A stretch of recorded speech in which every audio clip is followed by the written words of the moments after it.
મહાકુંભમાં 62 વિદેશી શ્રદ્ધાળુઓએ લીધી સનાતન ધર્મની દીક્ષા. પ્રયાગરાજમાં મહાકુંભ મેળામાં જાપાન, અમેરિકા, ઇઝરાયલ અને ફ્રાન્સ સહિતના દેશોના 62 વિદેશી શ્રદ્ધાળુઓએ સનાતન ધર્મની દીક્ષા લીધી. આ શ્રદ્ધાળુઓએ જગતગુરુ સાઈ માં લક્ષ્મી દેવીજી દ્વારા આયોજિત વિશેષ દીક્ષા સમારોહમાં ભાગ લીધો. પરંપરાગત વૈદિક વિધિ સાથે યોજાયેલા સમારોહ આ વ્યક્તિઓ માટે મહત્વપૂર્ણ આધ્યાત્મિક મીલનો પથ્થર સાબિત થયો. સનાતન ધર્મમાં દીક્ષા લેવી એ એક ઊંડો આધ્યાત્મિક પ્રવાસ છે અને મહાકુંભ મેળાએ આ પરિવર્તન માટે પવિત્ર અને શુભ માહોલ પૂરો પાડ્યો. વિદેશી શ્રદ્ધાળુઓએ સનાતન ધર્મની પ્રાચીન પરંપરાઓ અને શિક્ષણ માટે તેમની ઊંડી શ્રદ્ધા વ્યક્ત કરી. તેમણે વૈદિક મંત્રોચ્ચાર, યજ્ઞ અને ત્રિવેણી સંગમમાં પવિત્ર સ્નાન સહિત વિવિધ વિધિઓમાં ભાગ લીધો. પ્રખ્યાત આધ્યાત્મિક નેતા જગતગુરુ સાઈ માં લક્ષ્મી દેવીજીએ શ્રદ્ધાળુઓને દીક્ષા પ્રક્રિયા દ્વારા માર્ગદર્શન આપ્યું.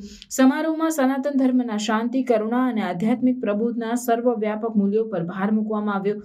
શ્રદ્ધાળુઓને નવા આધ્યાત્મિક નામ આપવામાં આવ્યા અને સનાતન ધર્મના સિદ્ધાંતો શીખવવામાં આવ્યા, જેમાં ધર્મ અને ભક્તિનું જીવન જીવવાનું મહત્વ સામેલ છે.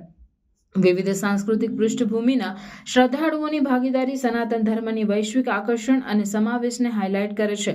મહાકુંભ મેળો, જે તેના વિશાળ ભેગા અને આધ્યાત્મિક ઉત્સાહ માટે જાણીતો છે, આ મહત્વપૂર્ણ ઇવેન્ટ માટે આદર્શ મંચ તરીકે સેવા આપી વિદેશી શ્રદ્ધાળુઓને સનાતન ધર્મના દીક્ષા હિન્દુ આધ્યાત્મિક પ્રથાઓમાં વધતી જતી રસ અને સ્વીકારનું પ્રતીક છે.